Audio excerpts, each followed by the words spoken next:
ಗೀತಾ ಮಹಾತ್ಮೆ. ಪ್ರತಿಯೊಬ್ಬ ವ್ಯಕ್ತಿಯು ತಾನು ಜನಿಸಿದ ನಿಮಿಷದಿಂದ ಕರ್ಮ ಮಾಡುತ್ತಲೇ ಇರುತ್ತಾನೆ.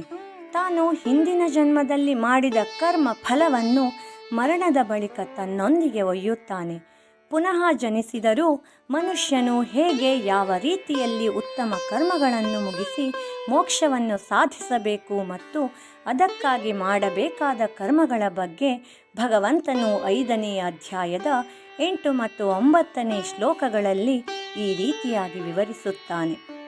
ನೈವ ಕಿಂಚಿತ್ ಕರೋಮೀತಿ ಯುಕ್ತೋ ಮನ್ಯೇತ ತತ್ವವಿತ್ ಪಶ್ಯನ್ ಶೃಣ್ವನ್ ಸ್ಪೃಶನ್ ಜಿಘ್ರನ್ ಅಶ್ನನ್ ಗಚ್ಚನ್ ಸ್ವಪನ್ ಶ್ವಸನ್ ಪ್ರಲಪನ್ ವಿಸೃಜನ್ ಗೃಹ್ಣನ್ ಉನ್ಮಿಷನ್ ನಿಮಿಷನ್ನಪಿ ಇಂದ್ರಿಯಾಣೀಂದ್ರಿಯಾರ್ಥೇಷು ವರ್ತಂತ ಇತಿ ಧಾರಯನ್.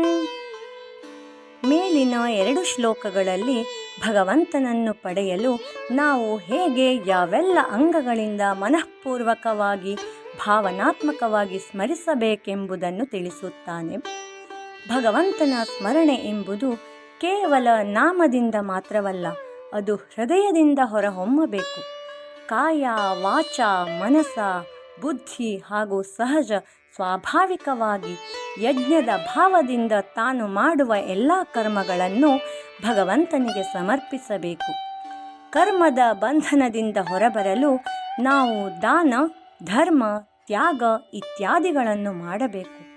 ಆದರೆ ಇದು ನನ್ನದು, ಎಲ್ಲವನ್ನೂ ನಾನೇ ಮಾಡಿದ್ದು ಎಂಬ ಅಹಂಕಾರವಿರಬಾರದು.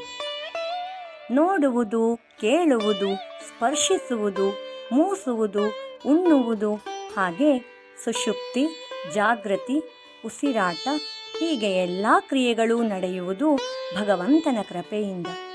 ಇವೆಲ್ಲವೂ ನೀತಿ ನಿಯಮಾನುಸಾರ ವಿಧಿಪೂರ್ವಕವಾಗಿ ನಡೆಯುತ್ತವೆ. ಭಗವಂತನ ಅಪ್ಪಣೆ ಇಲ್ಲದೆ ಯಾವುದೇ ಕರ್ಮಗಳು ನಡೆಯಲಾರವು. ಅದನ್ನು ತಡೆಯಲು ಯಾರಿಂದಲೂ ಸಾಧ್ಯವಿಲ್ಲ. ಬೇಕು ಬೇಡಗಳ ನಡುವೆ ಸಾಕು ಎಂದು ಭಗವಂತ ಹೇಳಿದಾಗ ನಾವು ಇಹವನ್ನು ಬಿಟ್ಟು ಪರಲೋಕಕ್ಕೆ ಹೋಗಲೇಬೇಕು. ಅಂದರೆ ಪಂಚಭೂತಗಳಿಂದ ನಿರ್ಮಿತವಾದ ಈ ಶರೀರ ಪಂಚತ್ವದಲ್ಲಿ ಲಯಿಸಲೇಬೇಕು. ಈ ಕ್ರಿಯೆಗೆ ಸತ್ತು ಹೋದ ಇಲ್ಲವೇ ಪಂಚತ್ವಂ ಗತಃ ಎಂದೆನ್ನುತ್ತಾರೆ. ಭ್ರಮಾಧೀನವಾದ ಬಾಳಿಗೆ ವಿದಾಯ ಹೇಳಿ ಸತ್ಯಾತ್ಮಿಕ ಬದುಕು ಏನೆಂಬುದನ್ನು ತಿಳಿಸಿ ಹೇಳುವುದೇ ಭಗವಂತನ ವಾಣಿಯಾದ ಭಗವದ್ಗೀತೆ. ಹರಿ ಓಂ.